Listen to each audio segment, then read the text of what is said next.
No, this one's ship's customs and courtesies. This is a different animal. Okay. So what we're going to do is we're going to talk first off. We're going to talk about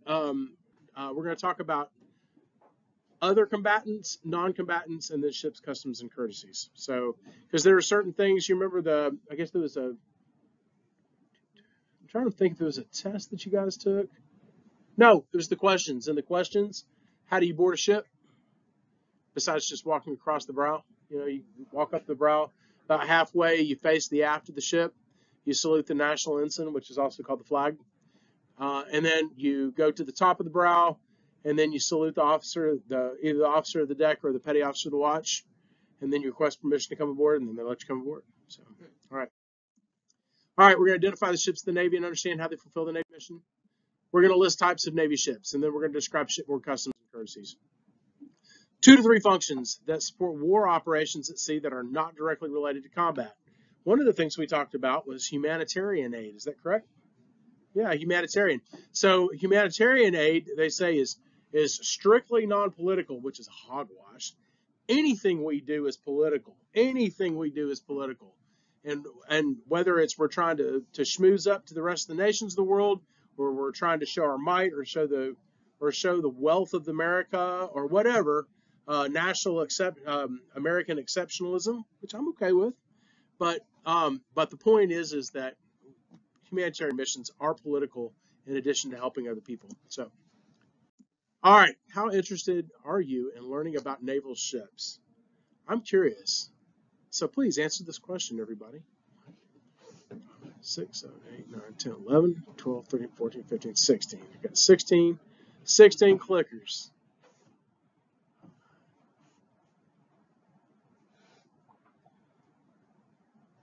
16 clickers. Somebody answer their 16th question. Or the 16th person answer the question. Let's see. Who's missing?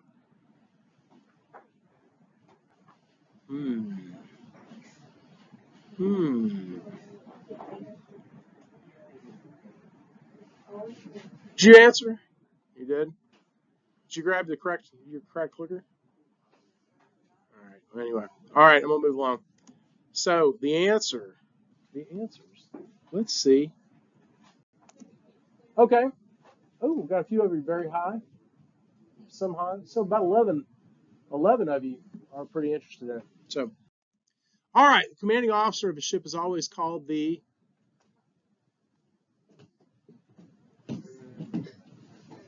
It's always called the captain, regardless of his rank. So like the captain of a submarine is oftentimes, in World War II was a lieutenant or a lieutenant commander. So, but it was always called captain. All right, Navy ships shown by category. Now we're going to talk about other combatants. Okay, mine warfare ships and amphibious command ships, or amphibious ships. So, mine warfare ships are designed to clear mines from vital waterways. There's 2 types. There's mine countermeasure ships, and then there's coastal mine hunters. The mine countermeasure ships, they use both sonar and video systems to locate mines. They are effective with mines that are moored to or on the seafloor. They use cable cutters to cut the mine moorings and remote control detonating devices to destroy mines. So what will happen is they'll send some EOD guys out there. They'll swim out there. They're divers usually, and then what they'll do is they'll attach explosives to the mine so that they can do a low order detonation. So because the mine itself will explode with a high order detonation, all right, if it's fused correctly. But if you blow it up with an external explosive, it won't make as big a boom as it would otherwise. Yeah. There are mines that are moored, so they have a thing that, like in Finding Nemo. Anybody see Finding Nemo? Yeah. All right, so like in Finding Nemo, that's a moored mine, and that's also a contact mine. All right, and then we also have compression mines, which what they do is they sense the wake of a ship passing over it, and the force of the water will cause it to detonate. Or they have acoustic mines, which listen for which is what a ship sounds like when it's passing over it. and then it will detonate as well. All right, then we have coastal mine hunters, which are smaller, lighter, and slower than MCMs. They have a reinforced fiberglass hull for mine sweeping in coastal waters. Why do you think it's got a fiberglass hull? Oh, they also have magnetic mines, by the way, too. Huh? Because it's lighter? Did you hear what I just said? They also have magnetic mines, too. There you go. If it's a steel ship, it's a steel hull. A magnetic mine, it'll set off a magnetic mine. Yeah. You step up those. That's a land mine. Yeah, that's a land mine, and that's also called a pressure mine too. So, and there are various different types of those too. Some nasty booby traps. I'm telling you, there's some nasty stuff. All right. They're smaller, lighter, and slower than an MCM. They're reinforced fiberglass hull. Underway lifespan is about 15 days, and then it has to be refueled and re-provisioned. All right. So this is the details of it. You can see 14 knots is not very fast. Okay. All right. This right here is this is a coastal mine hunter.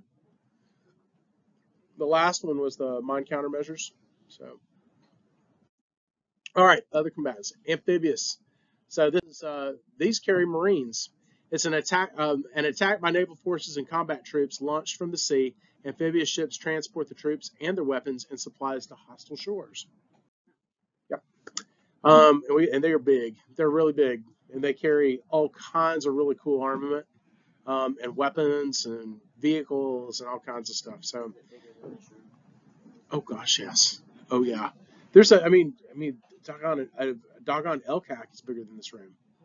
Yeah, and it'll drop it out of the back end of a wet well on like a LHD or an LHA or an LPD. Something that'll just drop it out like a big turd. But the thing of it is that it's a hovercraft. So you'll see a picture of it in a little bit. All right. Amphibious warfare usually begins with surface ships and planes bombing hostile shores. Then amphibious ships bring in ground forces while landing craft and helicopters move those forces from ship to shore to quickly capture or deny the enemy the use of the land. Two types of amphibious ships. There's an amphibious command ship. There's only two of them. And then there's amphibious assault ships, and there are many. So I don't like this video, but I'm going to play it anyway. Because these amphibious ships operate so close to the shore, they're nicknamed gators. These ships carry thousands of Marines and their equipment from ship to shore in jets and helicopters, boats that fly over the water, and armored vehicles that swim. So an alligator is an amphibian, which means we can go through the sea and on land. And with the equipment that we carry, he's giving you misinformation anyway. So what we're tasked to do is go in close to land as close as we can to make it a lot easier to put Marines and their equipment on the beach. All right, yeah, the music. Plus, the guy's giving misinformation. He talks about how it's called the Gator Navy, and the reason why it's called Gator Navy is just because it can go from water to land. But he says that an alligator is an amphibian. What's an alligator, you science buffs? It's a reptile. That's right. Amphibians are things that they grow as eggs in the water and then they come up on land. So a frog is an amphibian. So, all right, amphibious command ships or LLCs provide command and control for fleet operations, and they've become the flagship of fleets before too. These things are huge. They're not as big as an LHD or an LHA, but for a command ship, oh my gosh, there's a lot of systems on board this thing. Amphibious assault ships can park, deploy, and land a Marine battalion by helicopters, landing craft, amphibious vehicles, and combinations of these methods. They have 5-inch guns on them too, and they can use those for softening up a beach before the Marines go ashore. They can do shore bombardment. They can use the guns for self-defense, but they mostly rely on other ships for self-defense. This is a USS Mount Whitney. Its sister ship is the USS Blue Ridge. There's only 2 of these in the Navy. Doesn't look very powerful, does it? But you see all those antennas on it? It's a command ship. There's lots of information going in and out of this ship. All right, LHDs are replacing. They are replacing the older LHAs, but they're bringing back the LHAs. So They're assault ships. They have, this is the USS Essex, and this is LHD. They can launch Harriers, land Harriers. Well, now launch F-35Bs and land them. So, all right, then we got the amphibious transport dock. Okay. LPDs have the capability to transport embarked troops and their equipment together and have the facilities to move troops and equipment by landing craft from the stern or by helicopter. So an LPD mostly carries people. It does carry some vehicles, but not a whole lot of vehicles. But you see that big old flight deck on the back? On that big old flight deck, they can land a couple of big H-53C Knights. Sea Stallions, load them up with Marines and fly them to the beach. So, all right, LSDs. LSDs are designed to transport equipment, okay? Landing support, dock landing ship, okay? So what will happen is these can actually get within shallower water, and then they can string a bridge out from behind it and drive stuff right up onto the beach. Yeah. Not in this sense, but this is a dock landing ship, not lysergic acid diethylamide. Okay. So, yes, we can talk about drug prevention later. So I do have a lecture on it. I have 3 boring lectures on it. It depends. It depends on how much I like y'all by the 4th quarter. So anyway. Huh? I don't have to. I have to lecture on 80% of the curriculum. So, but the thing of it is, though, is that most people don't really get much of a drug education on drugs. I mean, they really don't. So, you'll get a very positive education on them from your peers, but it doesn't tell you much about like what it does to your brain and addiction and things like that. So, all right, hey, get focused. All right, a technique called vertical envelopment involves using helicopters instead of landing vehicles to put troops on the beach. Anybody see Band of Brothers? What? Anybody see Band of Brothers where they drop paratroopers behind enemy lines? All right. So instead, but back then they didn't have helicopters. Now we do. And what we'll do is we'll load them up with Marines, then we'll fly them, and then we'll land them deep in enemy territory. Since landing vehicles are more vulnerable to attack, this allows placement of troops more strategically. At the same time, it makes the process of amphibious assault easier and coastal defense significantly more difficult for the enemy. Because if we drop troops behind their defenses, then we can go to the beach and then we can knock out those defenses, and then we've got more land when the landing vehicles arrive. All right, amphibious ships are nicknamed after which of the following animals? Let's see if you guys remember what I just talked about. It is multiple choice. A, B, or C. It's not multiple choice. It's not letting you have multiple choice? It is multiple choice. Multiple choice, you choose one answer. Well, multiple choice. No, you get multiple answers. You choose one. All right, shipmate. I'm going to help you out. I'm going to help y'all out. It is called the Gator Navy. A, B, or C. Do you know your animal kingdom? A, B, or C? All right. Hey, I need you guys. Hey, you guys I'm recording this, so you guys are making behinds of yourselves. So please stop. All right. The answer is C. All right. In a situation where landing vehicles on a beach would be too risky, which of the following strategies to move personnel and equipment from ships to land might be used? A, use helicopters to transport personnel and equipment. B, use a technique known as vertical envelopment. C, have personnel swim to shore using special scuba gear. Or D, send equipment to shore by remote control.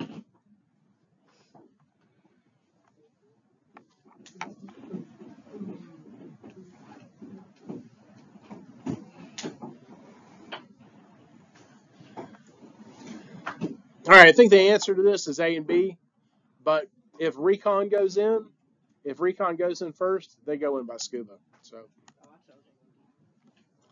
all right. moving along. The LHD, 844 feet, 20 plus knots, carries 1,108 personnel. And I even think, and that may actually include the Marines embarked as well. So I'm not sure. All right, here's an I think this is an LPD. Yeah, LPD. My ugly mug is covering the LPD thing. Yeah. So y'all can't see my ugly mug on this, but I can see it on this, and it gets in front of it. So, all right. And then this is the LSD, the non-drug variety. Okay. All right. LCAC. Remember me telling you about the LCAC? This is a big piece of equipment. See the size of that 7-ton truck that's on there? That 7-ton truck is about a dozen feet wide. So that LCAC is much bigger than this room. Much bigger than this room. And it has these two large turbines, which inflate the skirt up underneath it. So this thing doesn't float on water; it floats on air. So it's a hovercraft. So, all right, has 4 gas turbine engines. It can transfer 60 to 75 tons of equipment, 200 miles at 40 knots. Do I need to move back over here? All right. So, and these things are instrumental in moving large vehicles. They can also carry an M1 Abrams tank too, which is a pretty heavy vehicle. No. I've never been on an amphibious assault ship at all. So. I would love to. I would have loved to. I would have loved to have gone on a MEU. A MEU is a lot of fun. So, it's basically they take a battalion of Marines and put them and they deploy them on a Marine Expeditionary Unit.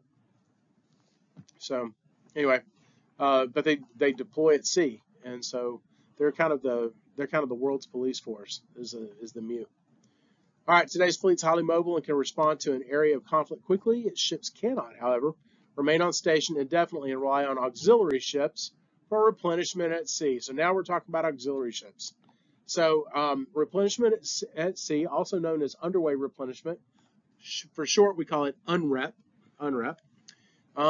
It allows us to transfer fuel and supplies and food while we're moving. So it's a pretty neat thing. All right. AOEs, fast combat support ships. They can carry not only fuel and ammunition, but also dry and refrigerator stores. They have these huge refrigerators and freezers in there that you can drive a forklift in. No joke.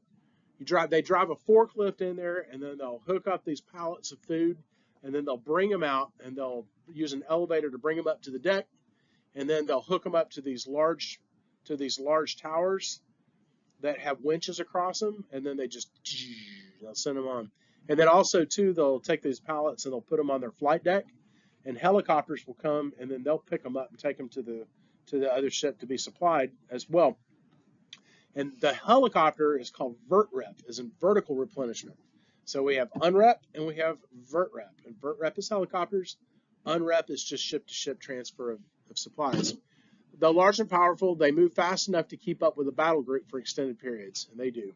So, all right, they're particularly vulnerable to attack while they're doing underway replenishment.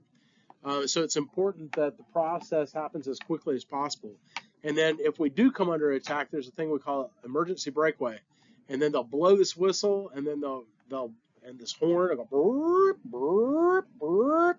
You'll hear them say, emergency breakaway, emergency breakaway. And then what'll happen is then they'll separate the connections. They'll draw the hoses back up, then they'll separate the connections, and then everybody goes their separate way. Yeah. So how do they move ammunition? Ammunition? The way they move ammunition is exactly the same way they move groceries.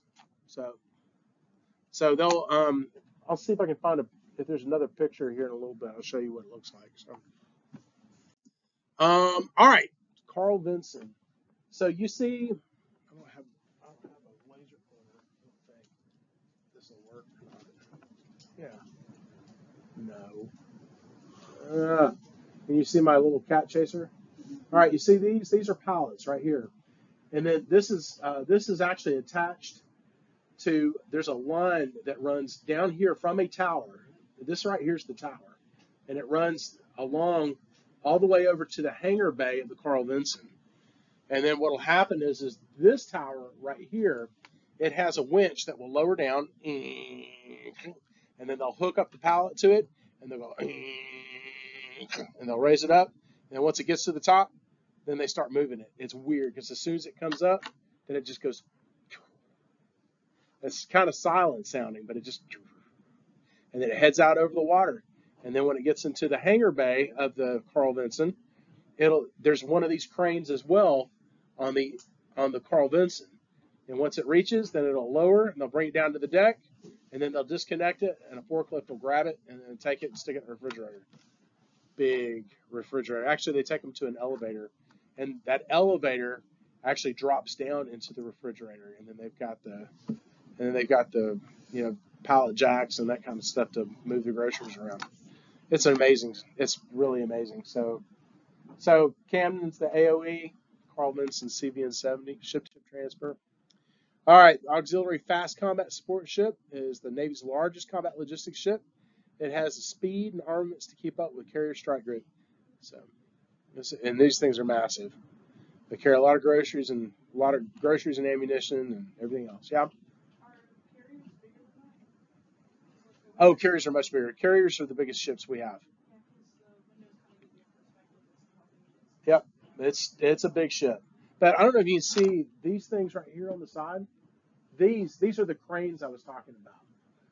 And what will happen? There's some that will actually support the hoses that they'll run across to pump fuel through. Of course, remember why in the world do we need fuel for a nuclear aircraft carrier? Jets. Because the jets, the aircraft need fuel. Yep. All right.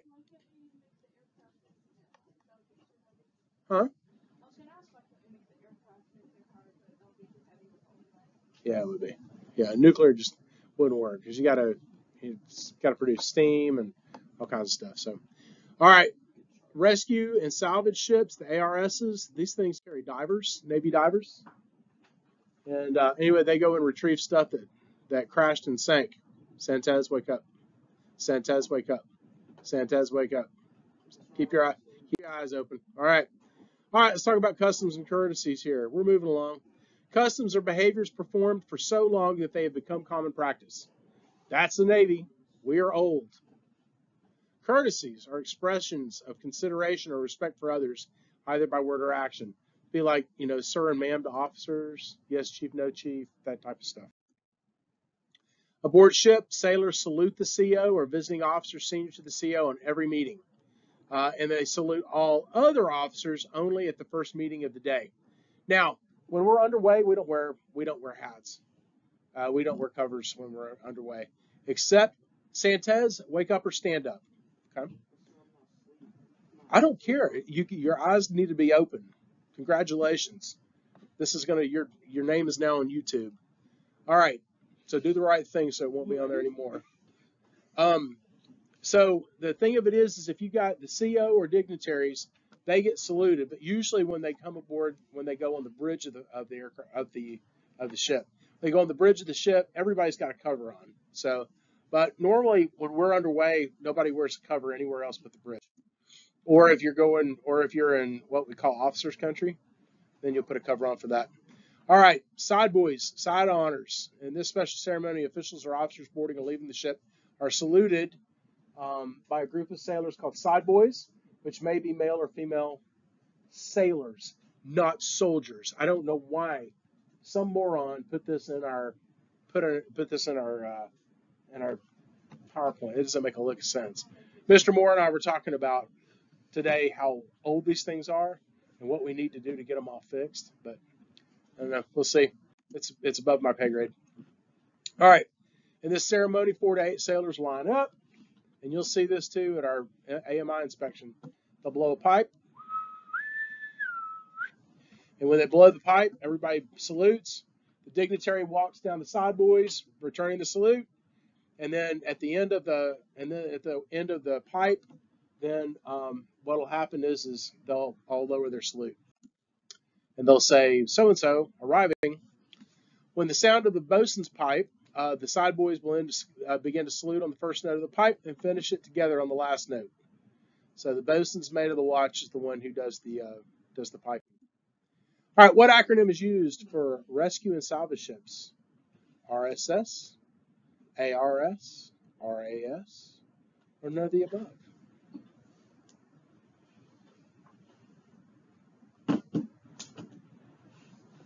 All right, the answer is ARS. ARS. That's a diving and salvage ship. Okay. What type of ship is this? It's not really a ship. It'd be more like a boat, right?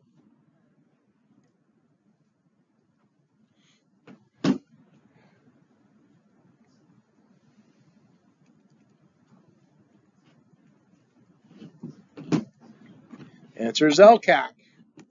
Landing craft, air, cushion. Passing honors are performed when two vessels pass each other within 600 yards for ships and 400 yards for boats, for U.S. Navy and Coast Guard vessels and most foreign Navy vessels. When the vessels pass, attention is called, and all sailors in view on the deck give a hand salute. Now, here's the thing. This isn't entirely accurate. So when attention is called usually by a whistle, so they'll blow a whistle, and then they'll say attention. That means the ship's passing. And then they'll blow a whistle blast, and then those that are on deck will salute. And then when they blow the whistle twice, then everybody lowers the salute. All right, national flag flies on the fantail or the stern of a ship in port. The color ceremony is performed twice a day, at 8 o'clock, and then at sunset. We're not like the Army where they lower the flag at like 4:30 or something like that. So, all right, when the ship is underway, the flag flies from the mast, and it flies 24 hours a day. All right, ships not underway also fly the Union Jack from the jackstaff at the bow of the ship. Okay, at the ship's bow. Hey, Jim, I got a question. Yeah. What's the difference between Navy and Army? It's kind of a general question. What do you mean? I mean, one has soldiers, one has sailors. I don't understand. Yeah, I mean, Army is land campaign, whereas Navy is not. It's ships. So, all right. So this is called the first Navy Jack, and this is flown in place of the Union Jack during wartime. All right. National anthem is included in the colors. In the morning, if we're in a foreign port, could you shut that door, please? If we're in a foreign port, when we have colors in the morning, when we raise the national ensign on the stern or the fantail, then what we'll do is we'll play the national anthem first, and then after that we will play the host nation's national anthem too. Yeah. Are you covered with the national anthem? No. Well, yes, when you're in port, you do have to wear a cover on the ship. Except if you're like below the main deck. If you're below the main deck, you don't have to. But like if you're in the hangar deck or you're hangar deck or above, you have to wear a cover. So only when you're in port. All right. All right. How cadets render honors during colors. All right. In ranks, come to attention. Everybody come to attention, and then the platoon commander will render the salute. It's kind of like when you guys present in for drill, for a drill meet. The whole drill team does not salute. It's different. In squads is different, but in a platoon is different. So what you're supposed to do is, all right, the way the real military does. The way the real military is, then the platoon comes to attention, and then the platoon commander renders the salute. So, all right, if you're not in ranks but in uniform, you face the colors and you salute until carry on is sounded. Okay. Carry on sounds like da da da da da da da da. If no flag is visible, you have to face the music and salute until da da da da da da da, which is carry on. All right, when it's civilian clothes or athletic attire, you face the colors and you stand at attention, and you place your right hand or hat over your heart until carry on is sounded. All right, how to board when in uniform. Everybody should know this from your bookwork. You come to attention when you reach the top of the brow. You face aft toward the national ensign and salute. You turn towards the officer of the deck and salute, even if the OD is enlisted. You hold your salute, show your ID, and say, "I request permission to come aboard, sir, ma'am." And then you may go aboard when the OD returns your salute and grants permission. So when you reach the top of the brow, it's just before you reach the top of the brow, you'll face aft and salute, and then you'll come to the top of the brow and then salute either the petty officer of the watch or the OD. When not in uniform, the procedure is the same, but no salutes required. All right, when you board a ship other than your own, you just do the backwards. It's just the opposite. So, okay. How you leave your ship, you step onto the quarterdeck, face the OD, present your ID and salute. Say, request permission to go ashore, sir or ma'am. And then with permission is granted, you step onto the brow facing aft. And then you come down a little bit, you face aft to render honors, and then you continue down the brow to the pier. When not in uniform, the procedure is the same, but no salutes required. When you cross other ships, like ships that are nested together, this is really interesting and it's really tedious. So you have to go on board this ship first. You go across the brow, you salute the national ensign. You get to the top of the brow, you salute the OD. You say permission to cross over, and they say permission granted. And then you go over to the next one. And then as you get to the other ship, then you turn aft, face. It's the same procedure for every ship until you get to it. So it's a little tedious. I don't like nesting ships very much. So, all right, quarterdeck of a ship is a ceremonial area that should be treated with respect and honor. We don't goof around or drink or eat or smoke on the quarterdeck. You don't lounge around. I mean, you look professional when you're on the quarterdeck. If you're standing watch on the quarterdeck, you look professional at all times. All right. On the ship, you should always be in the uniform of the day unless you're returning from leave or liberty. You return from leave or liberty, then what you need to do is you go and you get in a uniform so that you can go to chow or whatever. But you're supposed to at least be in PT gear when you're on the ship. And they'll give you instructions as to what uniform is allowed and that type of thing. What?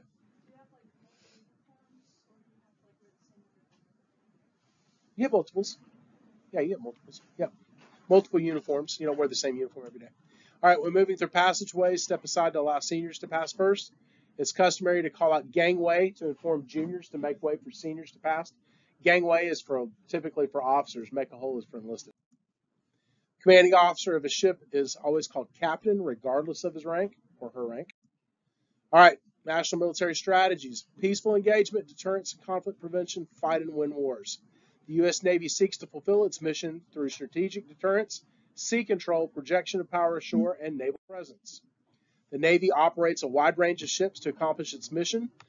The aircraft carrier is the center of a modern battle group. In peace or tension, it projects forward presence. In other words, our intention is to intimidate. All right? We intimidate to keep bad actors from gaining enough gumption to do something wrong. All right? Under the sea, the SSBNs are the backbones of strategic deterrence. All right, which flag is flown by the U.S. Navy on the Jack Staff after 9/11? After we entered warfare, after we became a nation at war. It's multiple choice. Multiple choice, A or B. It has multiple answers. No, just one answer. First the answer, then proceed. If you listened to my lecture earlier, you would know. What are you doing? Oh, going back to your chair. All right. All right. Well, it does say multiple answers. Well, I tell you, what we've done is we actually fly B.